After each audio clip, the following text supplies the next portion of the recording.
श्रीराधे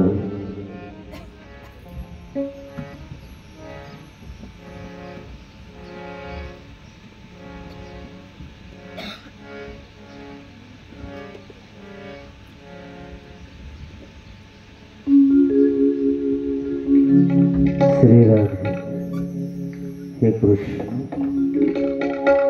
हे गोविंद हे माधव वक्रतुंड महाकाय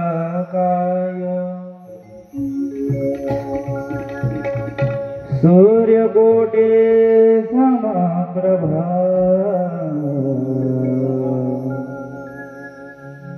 निर्विघ्नं कुरु मे देव सर्वकार्येषु सर्वदा मंगलं भगवान् विष्णु मंगलं गरुडध्वजा मंगलं पुंडलिकाक्ष मंगलाय तनूरे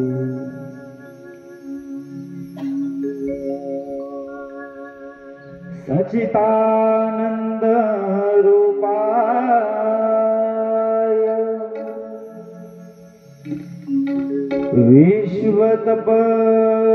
विश्वतपतिदेहितवे तापत्राय विनाशाय श्री कृष्णाय नमः।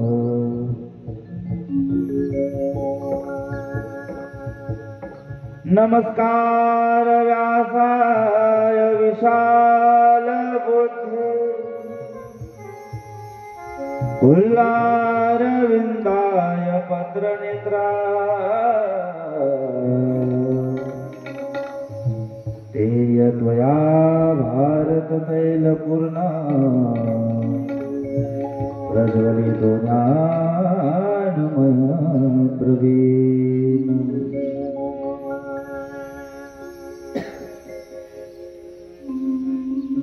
गुरुर्ब्रह्मा गुरुर्विष्णु गुरुर्देवो महेश्वरः गुरुर्साक्षात् परब्रह्म तस्मै श्री गुरुभ्यो नमः। श्री राधा मेरे स्वामिनी मैं राधो जी को दास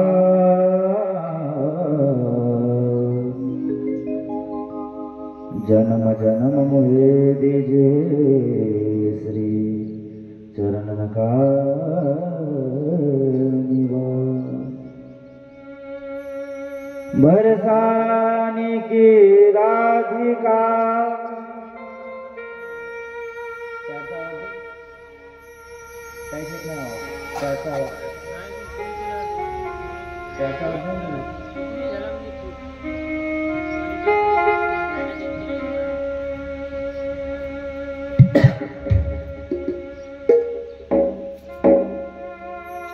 व्यासाय विष्णु रूपाय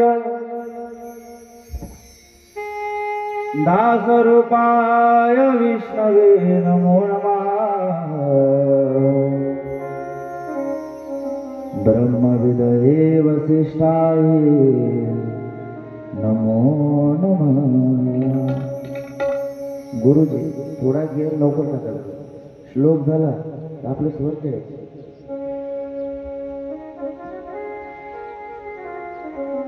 महादेव षडकर नमना नागेंद्र हराय त्रिलोचनाय भस्माड रागाय महेश्वराय नित्याय शुद्धाय दिगंबराय कैलास राणा शिवचंद्र मोडी फलेंद्र माता मुकुटी झळाडे कारुण्य सिंधू भवदुःख हारे तुझ विना शंभो मज कोणता माझ्या विठोबाचा कैसा प्रेम भाव आपणची होय गुरु पडिये भाव पुरावी वासना अंती ते आपण पशिन्यावे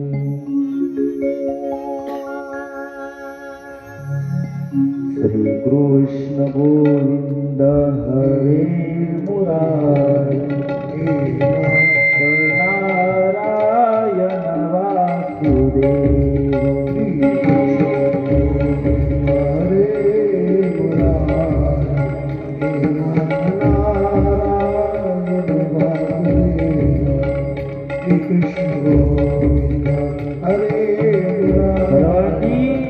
भगवान कृष्ण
चरचरामध्ये वासणारा माझ्या हृदय राजून असणारा माझा सखा भगवंत अवधूत पंढरीनाथ भगवान श्री राधा राणी कृष्ण भगवान इनके चरणों में आशीष दास का कोटि कोटि प्रणाम। श्री विठ्ठल रुक्मिणी भगवान श्री हनुमंतला यांच्या चरणावर दंडवत।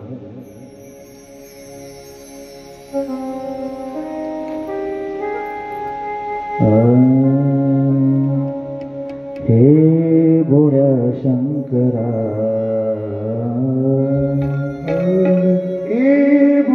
शंकरा हे भोळा शंकरा आवड तुला बिलादी आवड तुला बिलादी तेला जगाती हे भोळा शंकरा शंकरा हे भोळा शंकरा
बोले श्रीमद् भागवत महापुराण की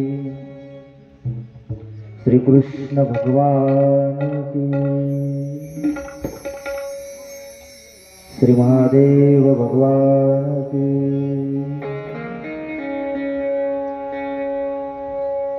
जय म्हणाले रोग झाला का सर्वाले कॅन्सर झाला बिमाऱ्या झाल्या सर्वांनी म्हणा बोले श्रीमद् भागवत महापुराण की ज्ञानेश्वर दादाने झालाच वाटते रोग असो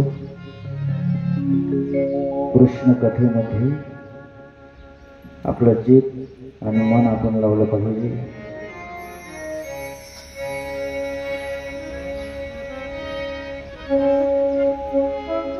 या जीवनामध्ये आपण आपल्या कामापासून वाचू शकतो, तर ज्यावेळेस त्या परमार्थापाशी आपण जातो त्यावेळी तो आपल्याला क्षमा करत, ही गोष्ट लक्षात घ्या. या जीवनामध्ये आपण आपल्या कामापासून कुठवरी पडणार आहोत, शेवटी एका ठिकाणी त्याचा अंत होतो. पण आपण कृष्ण भक्तीपासून, त्या भगवंताच्या नामापासून जितकं पडू तितकं आपण या काळाच्या मुखामध्ये प्रवेश करू.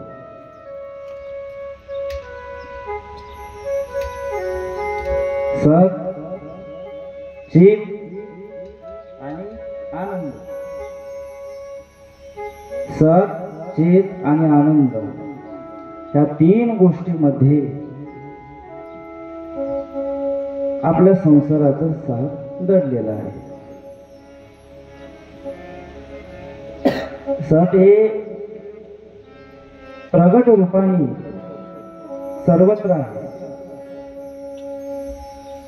चित्त आणि आनंद हे अप्रगट आहे. सत हे सर्व ठिकाणी प्रगट आहे, पण चित्त आणि आनंद हे अप्रगट रूपाने आहे. चित्त आणि आनंद आपण बाहेर शोधतो.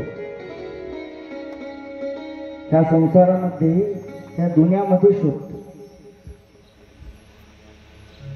की आनंद ह्या गोष्टीमध्ये आहे, एखाद्या वस्तूमध्ये आहे, एखाद्या व्यक्तीमध्ये आहे. पण खऱ्या अर्थाने तो चित्त आणि आनंद कुठे आहे? तो आपल्या आतमध्ये आहे. आपल्या आतमध्ये आपण शोधला पाहिजे.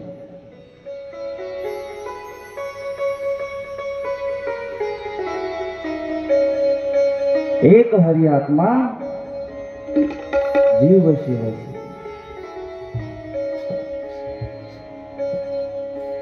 त्या परमात्मा कृष्णाचा अंश कुठे असेल, त्या बाह्य आवरणात नाही तर आपल्या भीतरच्या आवरणा म्हणजे कृष्ण आहे. आणि त्या कृष्णाला आतमध्ये शोधलं पाहिजे. शास्त्रकार सांगतात दर्शन 3 प्रकारचे आहे. किती प्रकारचे? आपल्याला एकच प्रकारचे माहिती. भगवान कृष्णाच्या शिवालयामध्ये जायचं आणि देवाचं दर्शन घ्यायचं. या 3 पद्धती फक्त आपल्याला माहिती. शास्त्रकार सांगते 3 प्रकारचे दर्शन आहे. स्वप्नामध्ये प्रभूचे दर्शन होणे हे आहे साधारण दर्शन. एखाद्या वेळेस निद्रा अवस्थेमध्ये असताना भगवंताचे दर्शन आपल्याला स्वप्नामध्ये होते, ते आहे साधारण दर्शन. दुसरे दर्शन आहे मध्यम. मंदिरात गेल्यावर मूर्तीमध्ये आपल्याला जे दर्शन होते, मूर्तीमध्ये आपण पाहतो, आपल्याला देवाचे दर्शन होते, ते आहे मध्यम प्रकारचे दर्शन. तिसरे आहे उत्तम दर्शन,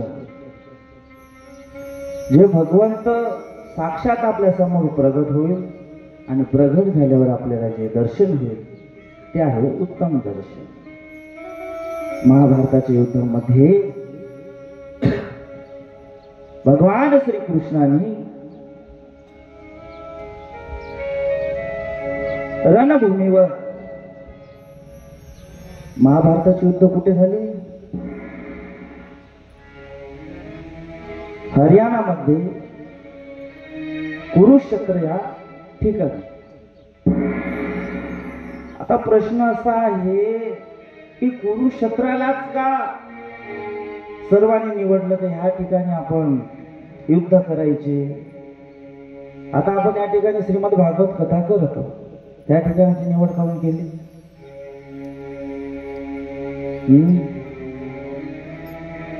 प्रत्येक ठिकाणाचं एक वेगळं महत्व आहे. कारण हे जे प्राणांगण आहे ते भगवान विठ्ठल रुक्मिणी भगवंताचं आहे. या ठिकाणी सात्विकता आहे, एक वेगळी ऊर्जा आहे, प्रेम आहे, भाव आहे, भगवंताचा वास आहे. आपण उपवास करतो, एकादशी, चतुर्दशी, चतुर्थी करतो, द्वादशी करतो, प्रदोष करतो, प्रत्येक महिन्याला शिवरात्रीचा उपवास करतो. उपवासाचा अर्थ आहे भगवंताच्या समीप राहणे, भगवंताच्या जवळ राहणे. देवाच्या जवळ राहायचं असेल तर उपवास करावा लागतो, नाही का? देवाच्या जवळ म्हणजे उपवास. ज्या दिवशी आपला उपवास असतो पहा, आपली एक वेगळी एनर्जी फिलिंग आपल्या आतमध्ये, आपल्याला एक वेगळी अनुभूती येते. कारण त्या दिवशी भगवंत आपल्या शरीरामध्ये प्रकट होतात आणि तो आपल्याकडून उत्तम प्रकारचा उपभोग घेतो. तसेच कुरुक्षेत्रामध्ये अर्जुनाला भगवंताने विराट रूप दाखवले, पण अर्जुन तो पाहू शकले नाही. कारण साधारण मनुष्य, साधारण बुद्धी, साधारण चित्त भगवंताचं दर्शन करू शकत नाही. भगवंताचं दर्शन करण्यासाठी त्या लायकीचं आपल्याला व्हावं लागतं. ज्या प्रकारे कृष्णाने एक पद प्राप्त केलं होतं, ध्रुव बाणाने पद प्राप्त केलं होतं, भक्त प्रल्हादाने पद प्राप्त केलं होतं, त्या प्रकाराचं उत्तम पद आपल्याला प्राप्त करावं लागते. तेव्हाच देवाचा अधिकारी बनावं लागतं. अधिकारी बनलं नाही तर भगवंताची प्राप्ती आपल्याला होऊ शकत नाही. मीराबाईने एक अधिकार प्राप्त केला होता, जनाबाईने ही अधिकार प्राप्त केला होता. तो अधिकार प्राप्त केल्यानंतरच कृष्ण त्यांना भेटला, कृष्ण त्यांना मिळाला. सुखदेव भगवान परीक्षित महाराजांना म्हणत आहे, हे बेटा, कथेचा आज 5वा दिवस आहे आणि या 5व्या दिवसाच्या प्रथम सत्रामध्ये आपण प्रवेश करत आहोत. महाभारताचं युद्धाला प्रारंभ होणार होता. मोठमोठाली झाडे हत्तीच्या माध्यमाने पाडत होती. एका झाडावर एक चिमणी होती. काय होती? चिमणी. आणि त्या चिमणीच्या घरटामध्ये तिचे छानसे असे छोटे छोटे लेकरं होते, 2-4. आणि ते विशाल असे हत्ती त्या झाडांना पाडू लागले आणि ते जे लेकरं होते त्या घरट्यामध्ये ते खाली पडले. त्या चिमणीला काळजी वाटली, या युद्धामध्ये आपले लेकरं सुद्धा मारून जाईल, त्यांचा सुद्धा मृत्यू होईल. आता असं भगवान कृष्ण आणि अर्जुन त्या युद्धभूमीच्या प्राणांगणामध्ये फिरत होते आणि युद्धाची रणनीती आखत होते. त्या चिमणीने कृष्ण आणि अर्जुनाला पाहिलं. ती चिमणी उडत उडत भगवान कृष्णाच्या भोवती फिरू लागली. कृष्णाला सांगितलं, देवा, माझ्या लेकरांना वाचवा. तूच करता आहे आणि तूच करविता आहे. या जगाचा मालक सुद्धा तूच आहे. तूच सुख करता, तूच दुःख हरता. बाप्पा बोलिया, बाप्पा बोलिया,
चरणी ठेवी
बोले श्रीमद् भागवत महापुराण की जय।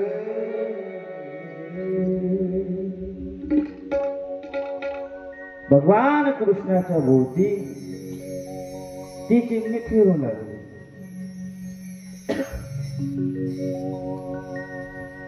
कृष्णाला म्हणत आहे, देवा तूच सुख करताय आणि तूच दुःख करताय. सुखही देणारा तूच आहे गुरुदेव आणि दुःखही देणारा कोण आहे? हा, भगवान. सुंदर असं काळ शास्त्रावर कीर्तन झालं. हरिभक्त परायण जय महाराज दिवशी अकोला. इंजिनियर असूनही कीर्तन करत आहे, भगवंतासाठी वेळ काढत आहे, कृष्णासाठी वेळ काढत आहे. काय आहे? धन्य माता पिता तयाचिया.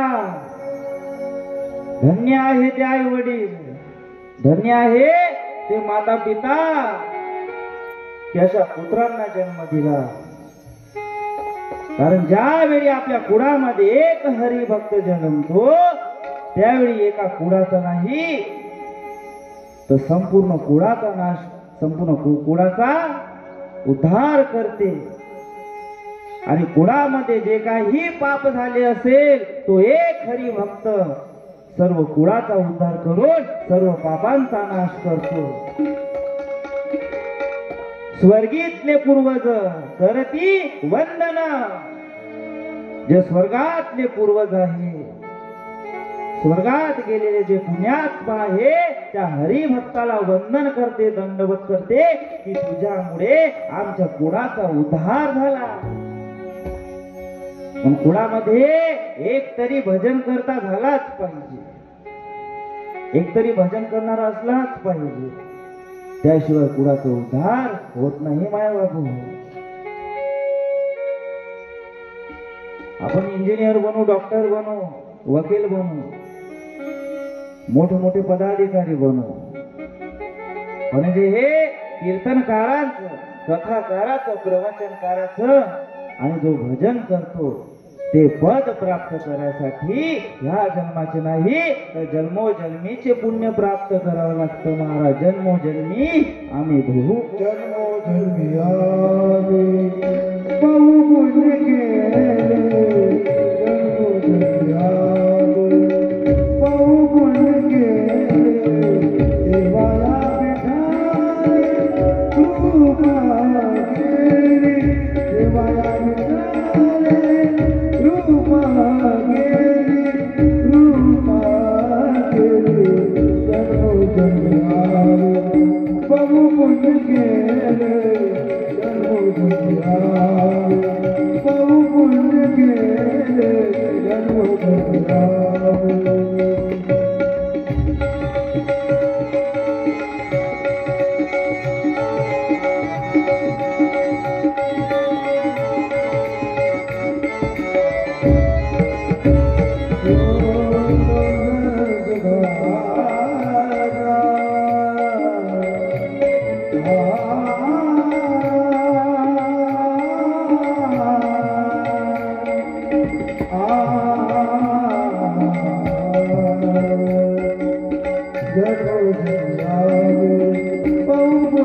जन्मांतराचं काही पुण्य आहे.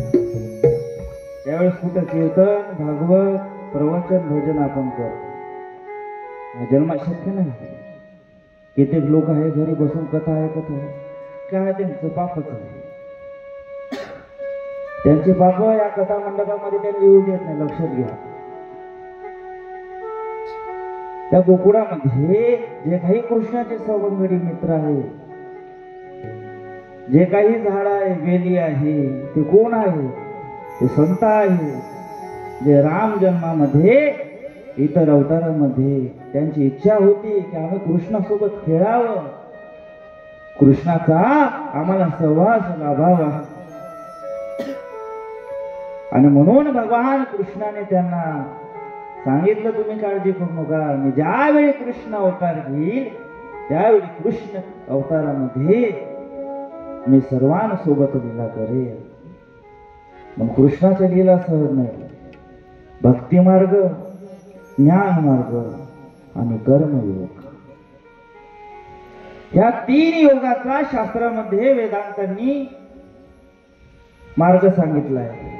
भगवंतापर्यंत पोहोचण्याचा आपण सहज भगवंतापर्यंत पोहोचतो का नाही. भगवंतापर्यंत पोहोचण्याचा तीन मार्ग आहे. ज्ञान मार्ग, भक्ती मार्ग आणि कर्म मार्ग. आपले कर्म उत्तम असेल, आपले कर्म चांगले असेल तर आपण भगवंतापर्यंत पोहोचू. दुसरा मार्ग ज्ञान मार्ग. ज्ञानाध्ययन करायचं, 4 वेद 6 शास्त्र 18 पुराण वाचायचं, ज्ञान प्राप्त करायचं आणि भगवंतापर्यंत पोहोचायचं. तिसरा मार्ग सांगितला आहे भक्ती मार्ग. भजन करायचं, भगवंताचं नाम जप करायचं, माळ जपायची तुळशीची. ह्या माध्यमाने आपण भगवंतापर्यंत पोहोचू शकतो. पण या तीनही पैकी भगवंताला एकच भक्त आवडतो, तो म्हणजे भक्ती मार्ग. जो भक्ती मार्गामध्ये भगवंतापर्यंत पोहोचतो तोच भक्त, तोच मार्ग कृष्णाला, विष्णूला, शिवाला आवडतो. कारण कसं आहे, कर्म चुकले तर आपण भगवंताच्या पद भ्रष्ट होऊन जाते. जर आपण ग्रंथ वाचले तर काय होते? ज्ञान होते. आणि ज्ञान आलं की आपल्याला अहंकार येते. आणि भगवंताला अहंकार आवडते का नाही? भगवंताला कसा भक्त पाहिजे? साधा भोळा साधा पाहिजे, सिंपल भक्त पाहिजे, ज्याला कोणत्याही प्रकारचा गर्व अभिमान नाही. म्हणून भक्ती मार्ग हा आपण सामान्य जीवानी अनुभवला पाहिजे. ज्यावेळी 9वा स्कंद समाप्त झाला आणि 10व्या स्कंदाला प्रारंभ झाला, शुकदेव भगवान कथा सांगताना 10वा स्कंद प्रारंभ झाला. शुकदेव भगवान कृष्णाच्या ध्यानामध्ये मग्न झाले. त्यांना हेही कळाले नाही की आपण परीक्षित महाराजांना कथा श्रवण करत आहोत. जशा कृष्णाच्या लीला चालू झाल्या, शुकदेव भगवान ध्यानामध्ये निघून गेले. त्यावेळी परीक्षित महाराज त्यांना विनवणी करते आणि पुन्हा शुकदेव भगवान भानावर येतात, ध्यानाच्या बाहेर येते. शुकदेव भगवान परीक्षित महाराजाला म्हणाले, परीक्षित, हे कृष्ण कथा प्रारंभ झाल्यावर योगियांचा योग हरते, गर्वात ज्याला गर्व आहे त्याचा गर्व हरण होते, अशी कथा आहे ही कृष्ण कथा. मग कृष्ण कथा श्रवण करताना आपण कृष्ण कथेमध्ये मग्न झालं पाहिजे. मैं तो सुध बुध खोई तेरे प्यार, मैं तो सुध बुध खोई तेरे प्यार में, मैं तो सुध बुध खोई तेरे प्यार में,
बोले गोपाळ कृष्ण भगवान श्रीमद भागवत महापुराण.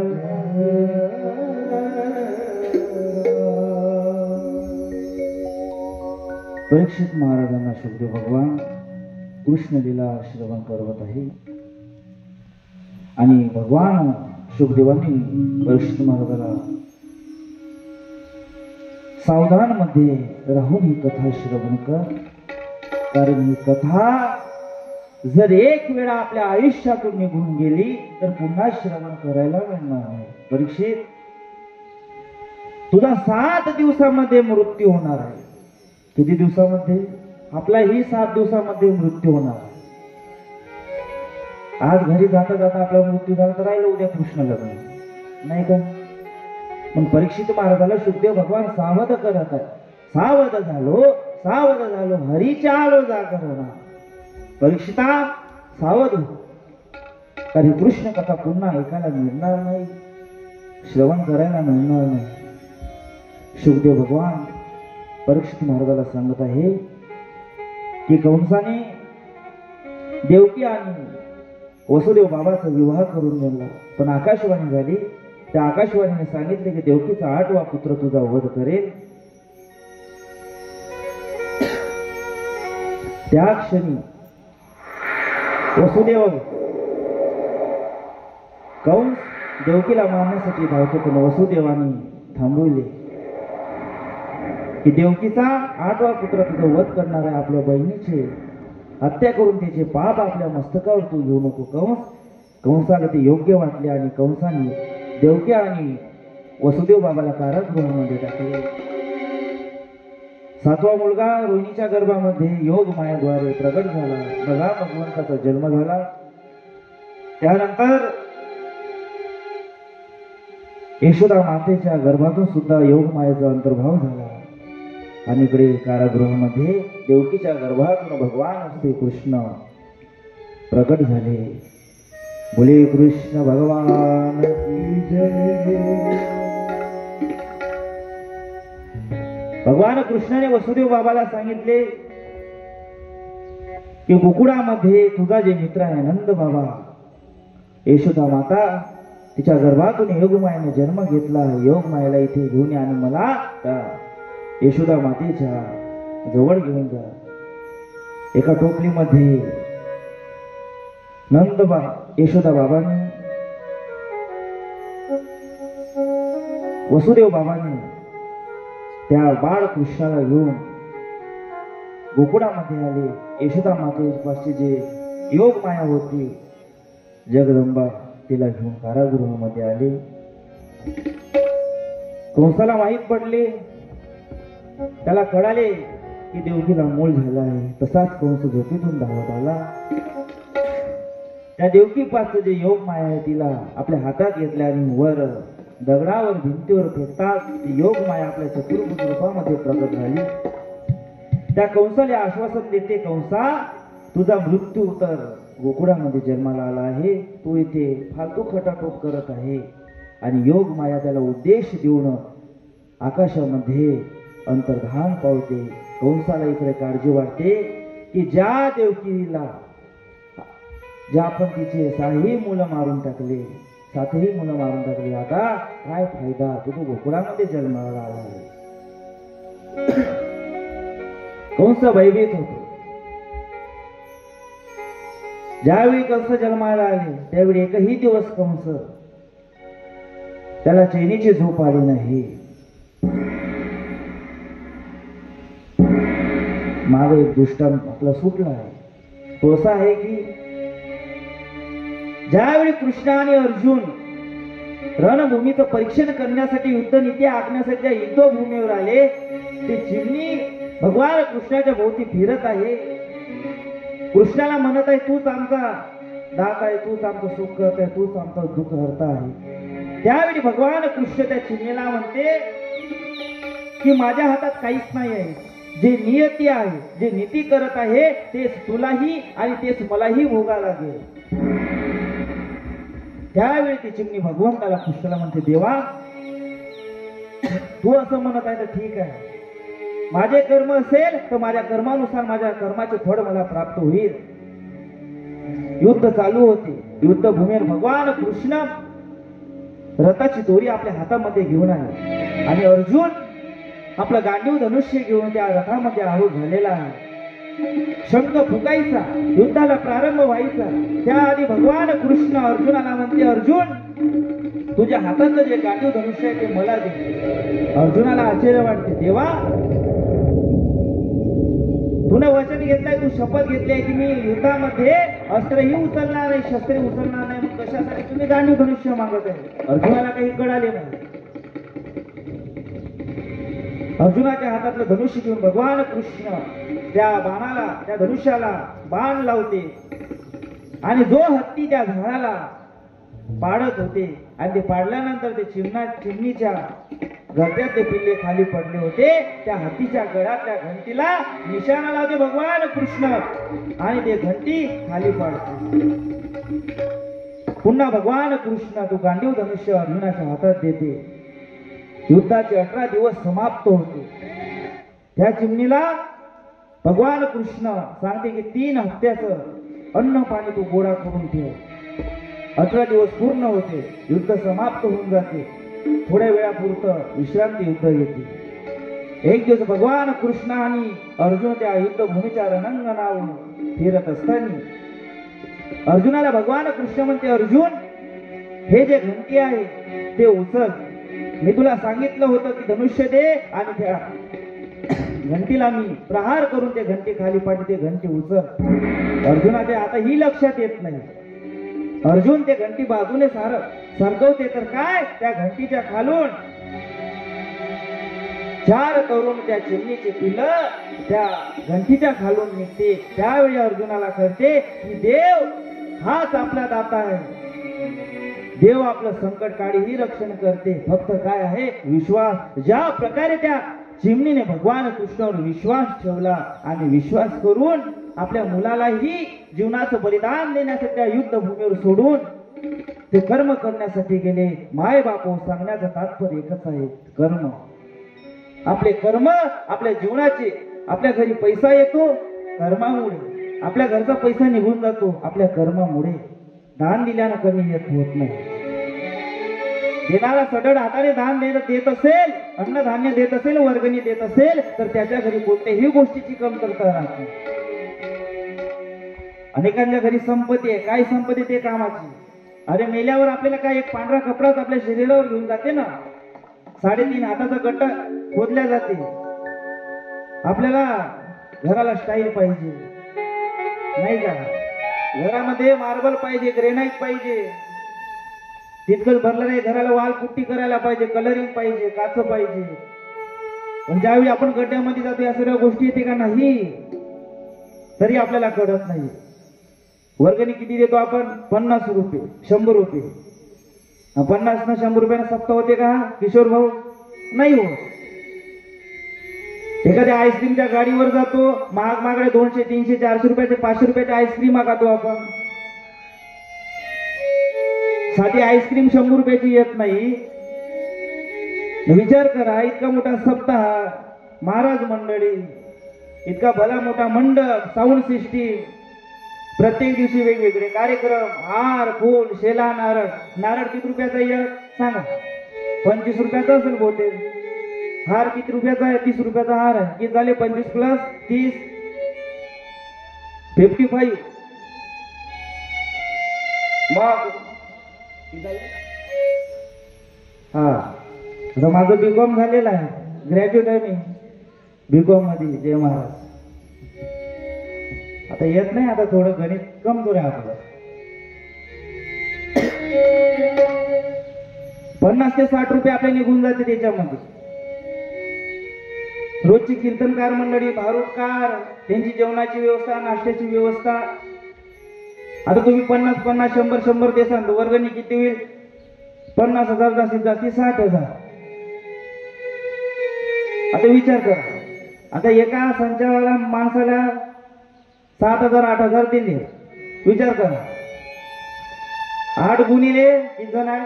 1 2 3 4 5. माझे सोडून द्या, तर 8 गुणिले 5 करा, किती होत आहे? जे महाराज 40,000 वर राहिले. त्यात आमचे झाकीवाले वेगळे, त्यांचे 8,000 पकडा. 40,000 मध्ये 8,000 टाका, किती झाले? 48,000 झाले ना. आता कीर्तनकार पकडा, रोजचा 2,000 रुपयाचा एक कीर्तनकार पकडा. 8 गुणिले किती? 7 झाले. किती झाले? 8 गुणिले 7 56. किती झाले? 56. त्यात 5,600 टाका, डायरेक्ट 6,000 करा. किती झाले? 70,000 रुपये इथंच झाले. मागचे पुढचे सोडून. त्याच्यानंतर महाप्रसादाचा खर्च वेगळा, चटणी लागते, मीठ लागते, आणि गोड तुम्हाला बुंदी ना जिलेबी लागते. आता तेलाचा पिपा एक 2000 रुपयाचा आहे, 3 तेलाचे पिपे लागते, किती झाले? 2000 गुणिले 3, 6000 रुपये तिथे गेले, 80,000 रुपये इथंच लागले. आता साऊंडचे पकडा, आता प्रेमा खाती ते दादा येते म्हणून किती झाले? त्यांचे 40,000 पकडा, किती झाले? 1,00,000 रुपये इथंच झाले. आणि शेवटी कोण उठला? आशिष महाराज. आता आशिष महाराजचे 50,000 रुपये पकडून घ्या. आशिष महाराजला रोजचा कधीला एक ड्रेस लागते, 3,000 रुपयाचा ड्रेस पकडा आशिष महाराजचा. 3 गुणिले 8 किती झाले? किती झाले महाराज? पहा आता तुम्ही, 24,000 इथंच झाले. आता गाडीचा खर्च पकडा माया, 5,000 रुपये पेट्रोल पकडा गाडीचं, किती झाले? 30,000 रुपये इथंच झाले. आता 10,000 तर घरी घेऊन जाऊ दे, मग काय उरताय? वर्गणी देत चला. विचार करा, थोडं 2 मिनिटं घरी शांत राहा. हा सप्ताह कसा होता? आपले कार्यकर्ते आपला व्यवसाय सोडून, शिक्षण सोडून, लहान लहान मुलं, तरुण मंडळी सर्व ठिकाणी वर्गणी गोळा करण्यासाठी 1 महिन्यापासून पहा. हा सप्त्याचं नियोजन काही 1 दिवसाचं नाही. मी सुद्धा माझ्या गावाला स्वतः सप्ताह आयोजन करतो, व्यासपीठवरही बसतो आणि संपूर्ण मंडळाचं संचालनही करतो. किशोर भाऊले माहित आहे, सप्ताह करणं सोपं नाहीये, लक्षात घ्या.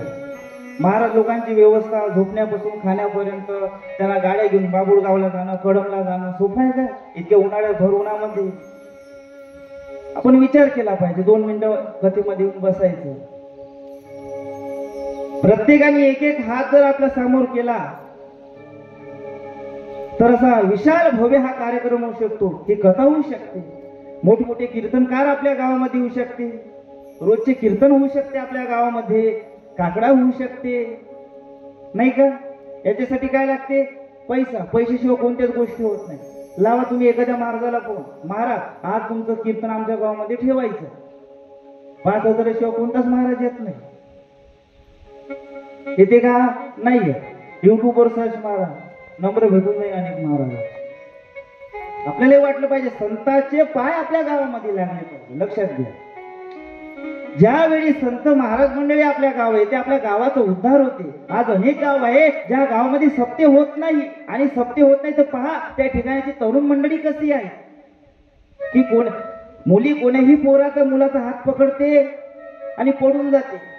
मग संस्कार कुठे राहील? हे भागवत म्हणजे काय? संस्कार आहे. लक्षात घ्या, इथे संस्कार मिळतात. आमचे गुरुजी सुंदर सुंदर मुलांना स्वर शिकवतात, गायन शिकवते. आता पहा बरं, हे मंडळी गायन शिकले, त्यांची रोजगार चालू नाही आहे का? त्यांना पैसे मिळत नाही का? भक्ती करू का पोट भरू? सांगा देवा मी काय करू? नाही का? भक्ती करायची, भक्ती केलं तर पोटही भरते. लक्षात घ्या. आता आमच्या सोबत 2 दिवस फिरा, असं नाश्ता करू करू बिहारून गेला सुनील भाऊ. अजून 2-3 घरी होतच सकाळी. आता थांबा म्हटलं, बा कथा करू द्या आम्हाला, नाही का? कथा बी झाली पाहिजे. आता तुमचं प्रेम आहे महाराज मंडळी बद्दल, नाही का? सगळे लेकरासारखे व्हा. तुम्हाला वाटते नाही बा महाराजाला गोड गोड केलं पाहिजे. आज सकाळी गुलाबजामुन, काय श्रीखंड होतं का, बासुंदी होती का, काय होतं? दही होतं, दही. म्हणजे गोड खाऊ का? माझं तर डोकं दुखत होता. जय महाराज म्हणलं आता सत्र करून द्या सकाळी. तुम्ही चांगलं आहे, तुमचं प्रेम आहे, सर्वांशी जिज्ञासा आहे. याच्यावर कळते आपल्याला की नाही आपला सप्ताह योग्य पद्धतीने चालत आहे. ज्यावेळेस आम्ही घरी येतो, तुमच्या सुंदर प्रकारे तुम्ही दिवे लावता, रांगोळी काढता, नाही का?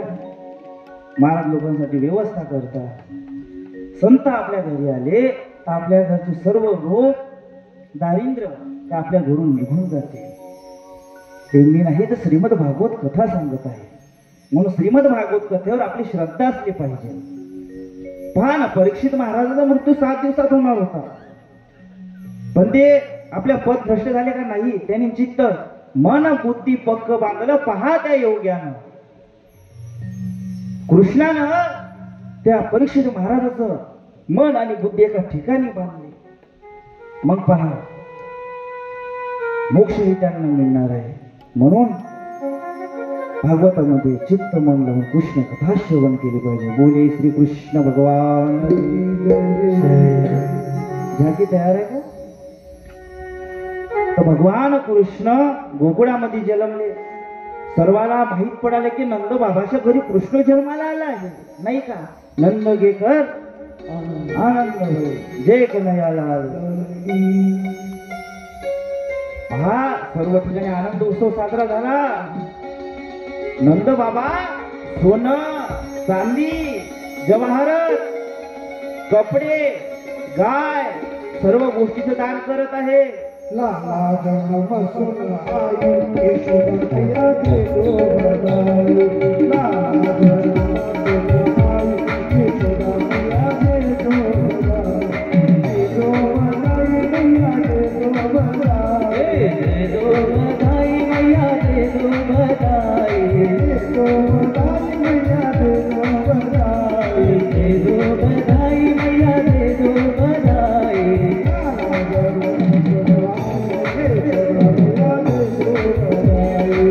लाला जन्म दिन आई यशोदा मैया दे दो बधाई.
सर्वानंद बाबा आणि यशोदा मातेला बधाई देत आहे.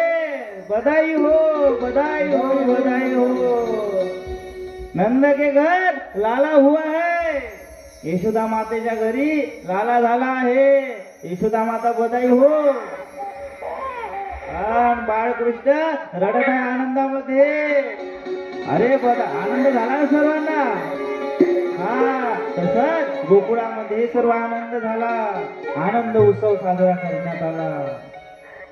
कारण बाकीच्या वस्तू जे घेतो आपण ते आनंद आहे, आणि कृष्ण भक्ती जो आपल्या मस्तकावर आपल्या हृदयामध्ये येतो तो आहे परमानंद. आणि अशा परमानंद कृष्णाची कथा होते. गुरुजी किती रडता कृष्णाला, नाही का? लांबचं बाळ आहे कृष्ण. तुमचं कसं लांबचं बाळ असते तसं कृष्ण लांबचं बाळ. बच्चे की जान लगे. हा, आता कृष्ण मस्त गोंड जसं बाळ होतं सुंदर. आता कृष्ण पहा किती सुंदर असेल. देखिला देखिला नंदाचा नंद पाहिला पाहिला नंदाचा नंद पाहिला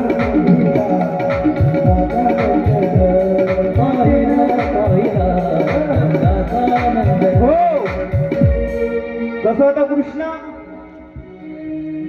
गोंडस बाळ होतं सुंदर. यशोदा मातेने काय केलं पहा आपल्या डोळ्याचं काजळ काढलं आणि त्या बाळ कृष्णाला लावलं गाळावं. तुम्ही लावता का नाही लावता? लावलं ना आजीबाई? तुमच्या लेकराला लावलं नाही का तुम्ही? नाही लावलं म्हणतो. कोण कोण लावलं हात वर करा. म्हणजे तुमच्या लाडाचे लेकरं म्हणते का तुमचे? तुमचे ते खातावर उचलून आणले हा?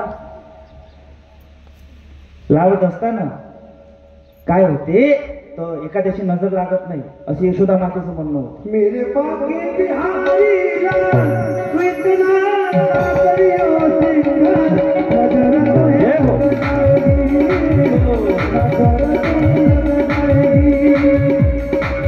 मेरे बागे बिहारी लाल मेरे बागे बिहारी लाल इतना करियो सिंगार नजर तुहे लग जाएगी मेरे बागे बिहारी लाल मेरे बागे बिहारी लाल इतना करियो सिंगार नजर लग जाएगी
नजर लग जाएगी.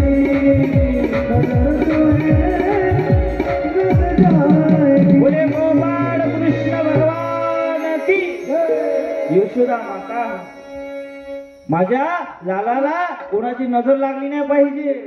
मेरा जो लाला है ना मैं किसी को मेरे लाला को दिखाऊंगी नहीं. पहा आईचं प्रेम कसं असते लेकराबद्दल. 5-6 दिवस आई आपल्या लेकराला कोणाला दाखवतच नाही. दाखवते का महिला मंडळ? नाही दाखवत. बाहेरच्या कोणाला स्त्रीले नाही पुरुषाले नाही कोणाला दाखवत नाही. कारण काय? माझ्या लेकराला नजर लागत. जीवाचा तुकडा असते ना लेकरू नाही का? समोर जाऊन काय करते ते जीवाचा तुकडा आपला माहितीच आपल्याला. पण कसं असतं पण लेकरू कसं असते आपल्यासाठी सुनील दादा? जीवाचा काय असते आपला तुकडा असते नाही का? प्राणाहुनी आपल्याला आपले लेकरू प्रिय असते तसं आईला असते. यशोदा माता सर्व काम सोडून दिलं. नंद बाबा एक दिवस आले मला गाई चारण्यासाठी जायचं नाश्ता करून दे. नाश्ता सुद्धा करून दिला नाही. मग नवऱ्याला सुद्धा ओळखत नाही. पहा जोपर्यंत लग्न होत लेकरू होत नाही तोपर्यंत बायकोले नवरा प्रिय राहते ना सुनील दादा? मग विचारत नाही जेवला नाही नाश्ता केला का नाही काहीच लक्ष राहत फक्त लेकरावर आपला प्राण ओढून टाकते. तशी यशोदा माता सुद्धा कृष्णाची लाड करायची. आता हे गोष्ट कळाली भगवान कृष्ण गोकुळामध्ये प्रगटले, हे कळाले महादेवाला. आता महादेवाला कर्मे ना, कारण जिथं कृष्ण तिथं शिव आणि जिथं शिव तिथं कृष्ण. आता भगवान शंकर आता भस्मासुराला वरदान दिला कृष्णा विष्णू. भस्मासुरानं असा वर मागितला देवाले शिवाले, भगवान शंकरा मी ज्याच्याही मस्तकावर हात ठेवील तो क्षणात भस्म होईल, क्षणात भस्म झाला पाहिजे. मी म्हटलं पाहिजे की एखाद्याच्या घरात स्लॅब पडू दे, ते स्लॅब पडला पाहिजे. एखाद्याच्या गाडीची टायर पंक्चर झाला पाहिजे, पंक्चर होऊ दे. तसं त्यानं काय मागितलं होता की एखाद्याच्या मस्तकावर मी हात ठेवला की तो भस्म झाला पाहिजे. आणि शंकराने तास तू म्हटला आणि वर देऊन दिला. आता हा भस्मासूर काय केला, एक दिवस कैलासावर आला विनोद फिरत फिरत, आणि त्याला दिसली जगदंबा गौरी. आता सुंदर होती गौरी, आणि तिला पाहून तिच्या प्रेमामध्ये हा मोहित झाला. कोण? भस्मासूर. आता भस्मासूर आता जगदंबेला गौरीला प्राप्त करायचं म्हणलं तर मधातला काटा कोण होता? शंकर, भगवान शंकर नाही का? भगवान शंकराला काढलं पाहिजे. आता ते एक म्हण आहे ना, मेरी बिल्ली मुझपी में आहे ना, असं काहीतरी. आता भगवान शंकरानं वरदान दिलं, आता भगवान शंकराला भस्म करायचं. घे शब्द म्हणून भलाई करताना कोणावर भलाई केलं पाहिजे, कोणावर उपकार केलं पाहिजे हेही समजलं पाहिजे आपल्याला. आता भस्मासूर काय केलं, भगवान शंकरापाशी गेला आणि भगवान शंकराच्या मस्तकावर हात ठेवणार. भगवान शंकराला आठवलं की आपण याला असं असं वरदान दिलं होतं की हात ठेवल्यावर भस्म होईल. भगवान शंकराची पंढरी घाबरली आता, आणि भोले बाबा काय केले, पडाले सुटत. कधी ब्रह्मलोकात, कधी स्वर्गात, कधी पाताळात,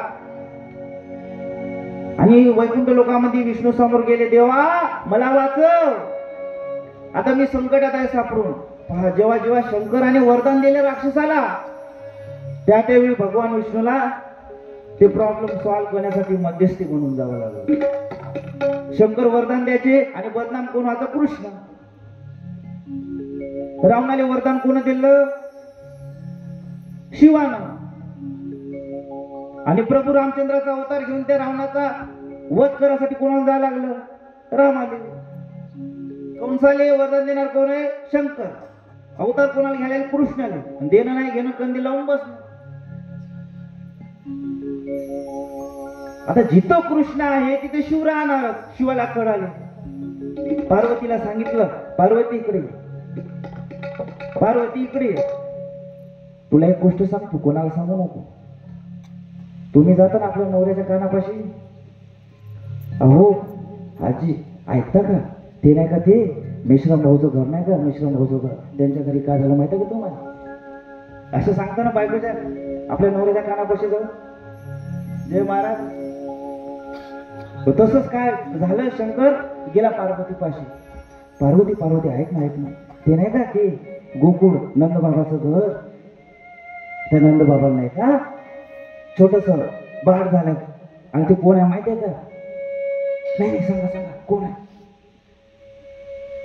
सांगा ना देवा सांगा. महिलाला जिज्ञासा असते, महिलाच्या पोटात कोणती गोष्ट टिकत नाही स्त्रीच्या पोटात. लगेच काही झालं बडबड वकून देते. पुरुष मंडळीला एक आग्रह आहे, कोणतीही गोष्ट मित्रापाशी सांगा पण बायकोपाशी नका सांगा. कधी हे गोष्ट शेजारी पाशी जाईल, ते शेजारी दुसऱ्या पाशी सांगता येत नाही. आता आमचं तर लग्न झालं नाही, पण आता सुनील भाऊ मिश्रा बघून अनुभव घेतो आम्ही. ते सांगते महाराज अशी कंडिशन आहे म्हणते, काय करा आता, घ्या शेकून. आता लग्नामध्ये तर सावधान सावधान ब्राह्मणानं म्हटलं होतं 5 वेळा, तरी तुम्ही ऐकलं नाही. शुभ मंगल सावधान, तरी ऐकलं का? नाही ऐकलं. तेव्हा पार्वती ऐक, नंद बाबाच्या घरी विष्णूने नारायणाने अवतार घेतला आहे, आणि माझं मन बुद्धी फक्त त्यांच्याकडे आहे, मला त्यांचं दर्शन घ्यायचं आहे. आता जिथं नवरा जाईल नवऱ्याला एकटे सोडते का बायको? नाही. लगेच झाली पैठणी साडी घातली, पार्वतीन तयार झाली. देवा मीही तुमच्या सोबत आहे. आता भगवान शंकर म्हणाले डबल सीट जमत नाही ना, आता नंदीवर सिंगलच जावं लागते. आता डबल सीट गेलं तर आता त्याच्यावर आपलं प्रतिबंध आला नागपूर नाही का, डबल सीटही चालत नाही नागपूरमध्ये विनोद भाऊ. त्याच्यावरही प्रतिबंध आला. पहिले ट्रिपल सीट होतं, आता डबल वर बी. थांब आपल्यापाशी एकच गाडी आहे ना, आपण जेव्हा फॉर्च्युनर मोठी गाडी घे तेव्हा आपण जाऊ बसू. नाही नाही मी ना हट्ट पकडला. पण कसं बसतो पार्वतीला समजून सांग, तू घरी थांब, मी तुझ्यासाठी नाही का साडी घेऊन येतो येताना. ते तनिष्क ज्वेलर्स आहे, त्या ज्वेलर्स मधून एक सोन्याचा हार घेऊन येतो. आणि कसं बस भगवान शंकरांनी चाट मारली, नंदीवर बसवून गोकुळात गायब. गोकुळामध्ये उतरले भगवान शंकर वैराग्याचे रूप धारण करून. वैरागी बनून भगवान शंकर गोकुळामध्ये आले. हर नगर में जोगी आया,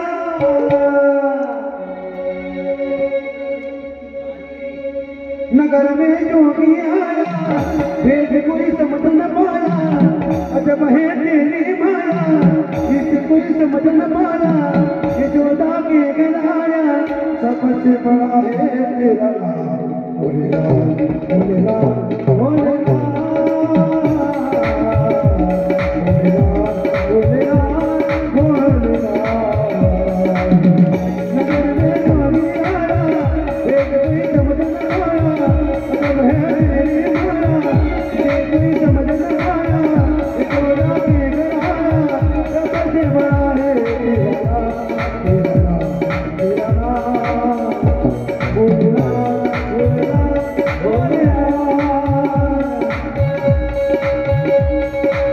गलाया, सबसे बड़ा है तेरा नाम, तेरा नाम, तेरा नाम, भोले राम, भोले राम, भोले राम।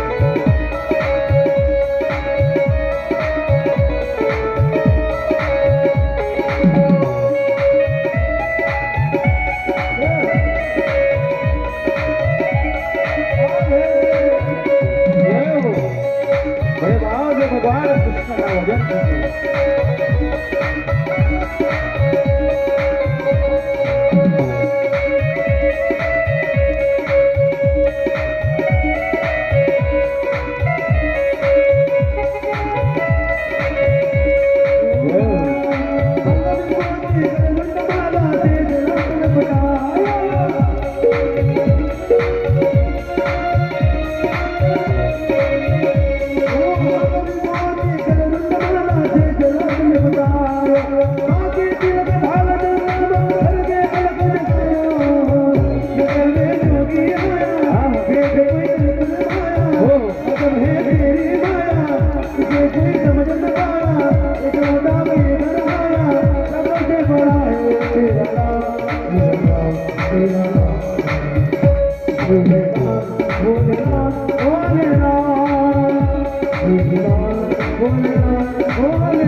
भगवान शंकर जोगीचं रूप घेऊन वैराग्याचं रूप घेऊन गोकुळामध्ये आले आणि यशोदा मातेच्या दारावर येऊन उभे राहिले. भिक्षाम दे. यशोदा मातेला वाटले अरे कोण हा, वैरागी आहे, जोगी आहे, माझ्या लालाला तरी घेऊन जाणार नाही का? आपल्या घरी कोणी आलं तरी आपल्या लेकराला आपण आतमध्येच ठेवू. त्यावेळी यशोदा मातेला सुद्धा वाटलं आणि कृष्णाला आतमध्ये ठेवलं. आता भगवान शंकराला कृष्णाला पाहायचं होतं, कृष्णाचं दर्शन करायचं होतं, पण यशोदा माता काही कृष्णाला बाहेर आणत नव्हते. भगवान शंकर डोकं पाहत होते, आता कृष्ण दिसेल नंतर कृष्ण दिसेल. थोडं घरातून तांदूळ गहू एका भांड्यामध्ये आणलं आणि त्याला देऊन दिलं. आता भगवान शंकर आता नाईलाज होता, वापस जावं लागलं.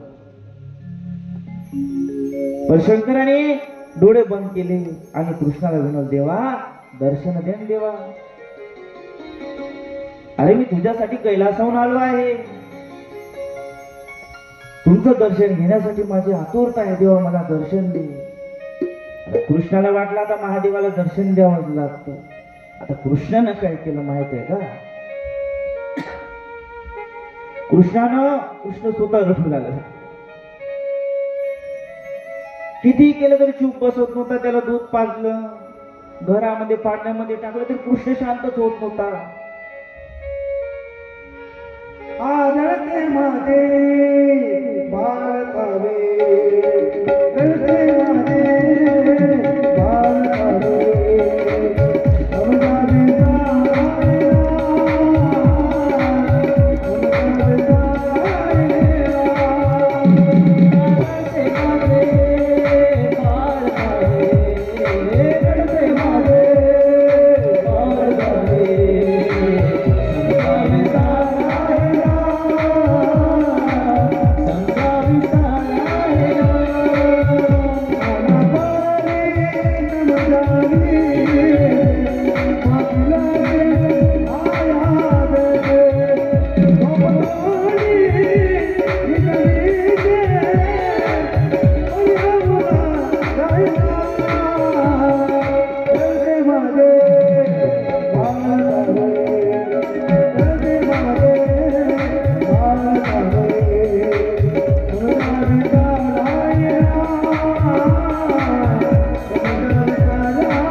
आणि आता यशोदेला वाटलं कृष्ण रडत काऊन आहे. तेव्हा एक दासी होती, एक गवळण होती. यशोदेला म्हणते, यशोदा ते जे घरी बाबा आला होता ना, बाबा वैरागी, असं वाटतं की त्याला पाहण्यासाठी कृष्ण रडत आहे,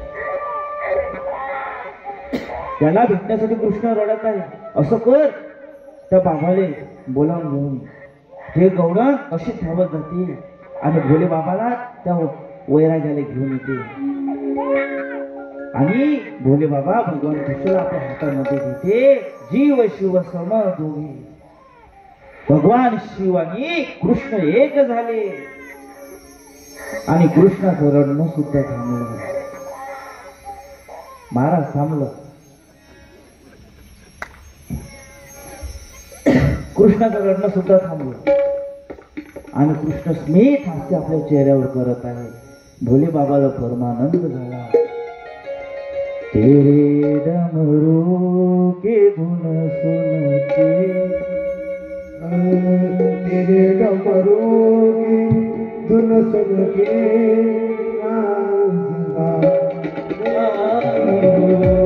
तेरे डमरू के धुन सुन के मैं काशी नगरी आई हूँ. तेरे डमरू की धुन सुन के मैं काशी नगरी आई हूँ. मैं काशी नगरी आई हूँ, मैं काशी नगरी आई हूँ.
हरी बोल जय हो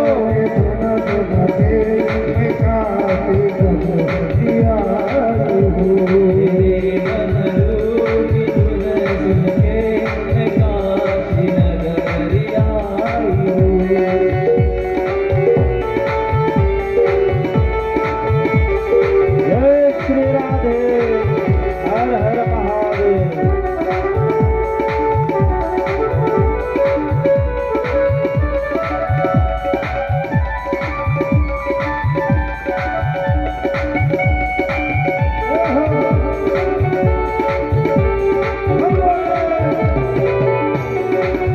जय श्री राम हर हर महादेव जय हो भोले भंडारे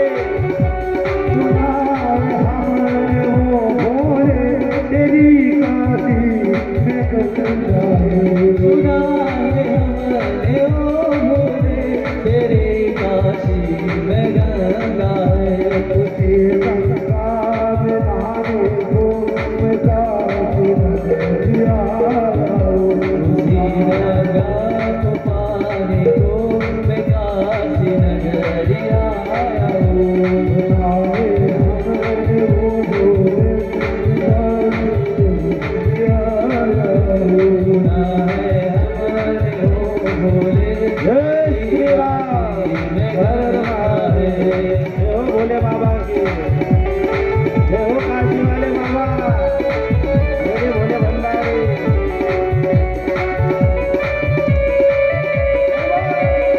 जय हो गुरुदेव क्या बात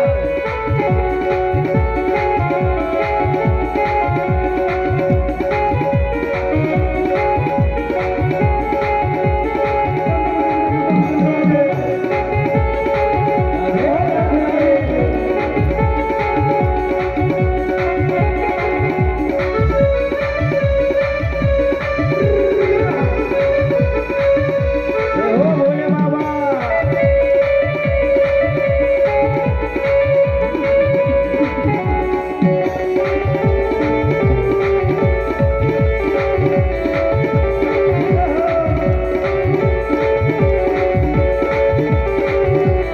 जय हो काशी विश्वनाथ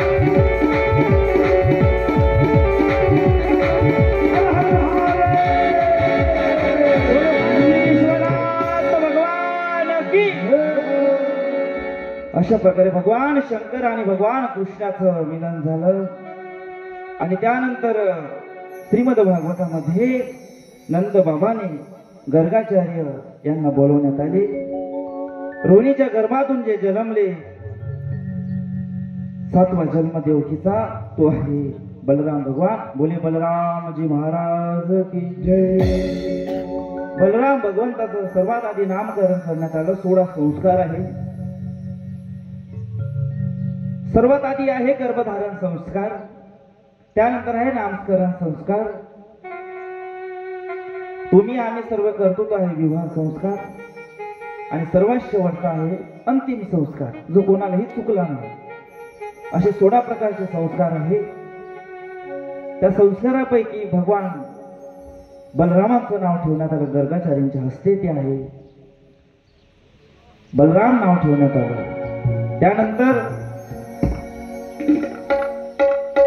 यशोदा मातेच्या गर्भातून जन्माला आले, देवकीच्या गर्भातून जन्माला आले, पण यशोदा मातेच्या सहवासात आहे असे श्रीकृष्ण भगवान. गर्गाचार्याने त्यांचं नाव ठेवलं कृष्ण, माधव, चित्तचोर असे कृष्ण भगवंताचे अनेक नावं ठेवण्यात आले. गर्गाचार्याने दोघांच्या मस्तकावर हात ठेवला, बलराम भगवान आणि कृष्ण भगवंताच्या. त्यांना शुभाशीर्वाद दिले. तथास्तु कल्याण हो, चिरंजीवी भव. ज्यावेळी एखाद्या स्त्रीला आशीर्वाद देताना काय काय आशीर्वाद द्यायचे? अष्टपुत्र सौभाग्यवती. तसेच भगवान कृष्णाला ही चिरंजीव भव गर्गाचार्य भगवंताने आशीर्वाद दिला. गर्गाचार्यांना नंद बाबांनी सोनं चांदी काही दान धर्म केले. त्यानंतर एक दिवसचा प्रसंग आहे. भगवान कृष्ण यशोदा माता भगवान कृष्णाला दूध पाजत होती आणि अशीच गावामध्ये कंसाला भीती वाटली की कृष्ण हा गोकुळामध्ये जन्मला आहे. आता कृष्णाला मारले पाहिजे. कृष्णाला मारण्यासाठी कंसाने पूतना नावाचे एक राक्षसीन तिला प्राचारण केले आणि गोकुळामध्ये पाठवले. ते राक्षसीन सुंदर अशा एका स्त्री स्वरूप घेऊन गोकुळामध्ये आली. जितके काही नवजात बालक होते त्या नवजात बालकाच्या घरी जाऊ त्या नवजात बालकाला त्या पुतणीने ठार केले, मारले. आता नंद बाबाच्या वाड्यामध्ये ती सुंदर स्त्री पुतना राक्षसी आली आणि यशोदा मातेच्या वाड्यात येऊन यशोदा मातेला म्हणते की तुला काही वस्तू पाहिजे का विकत खरेदी करायला. यशोदा मातेचं दूध चुलीवर ठेवलेलं असते आणि दूध उकळायला जाते. यशोदा माता घरामध्ये आतमध्ये जाते. संधीचा फायदा घेऊन बाळ कृष्णाला आपल्या मांडीवर घेते आणि ते पुतना आपल्या स्तनाला भगवान कृष्णाचं भूक लावून भगवान कृष्णाला दूध प्राशन करण्याचा प्रयत्न करते. भगवान कृष्ण ओळखते की आता त्या राक्षसीचा या पुतनेचा वध केला पाहिजे, हिचा उद्धार केला पाहिजे. घेऊन या पुतना राक्षसीला, घेऊन या. पुतना मावशी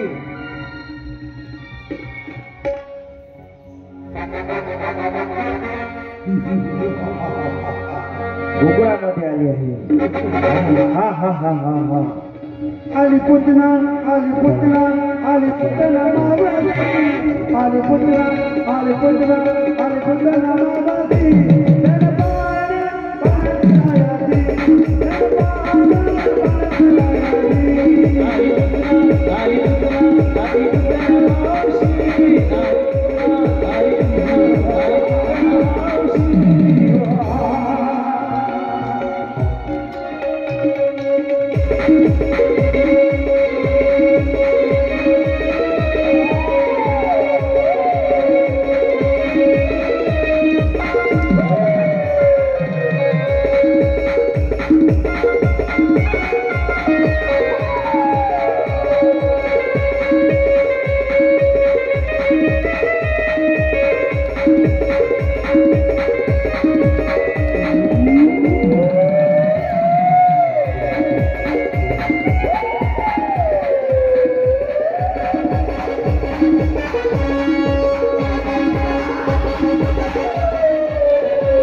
यशोदा मातेला म्हणते काही वस्तू पाहिजे का. आणि त्याच वेळी चुलीवर यशोदा माते दूध ठेवलं होतं. ते दूध उकळायला जाते आणि संधीचा फायदा घेऊन कृष्णाला संधीचा फायदा घेऊन भगवान बाळकृष्णाला ते पुतना मावशी आपल्या हातामध्ये येते. घ्या कृष्णाला हातामध्ये घ्या. तर कृष्ण बिलकुल भयभीत होते. कृष्ण बिलकुल भयभीत होत नाही आणि आपल्या स्तनातलं दूध पाजण्यासाठी आपल्या स्तनाला भगवान कृष्ण भूक लावली. पुतना मावशी आणि ज्या क्षणी भगवान कृष्णाने पुतना मावशीच्या स्तनाला आपलं मुख लावलं, कृष्ण भगवान वाटला तिला उद्धार केला पाहिजे आणि संपूर्ण शरीरातलं बळ कृष्ण भगवान तिचा प्राण ओढून घेतला भगवान कृष्णाला आणि पुतना मावशी रडू लागली.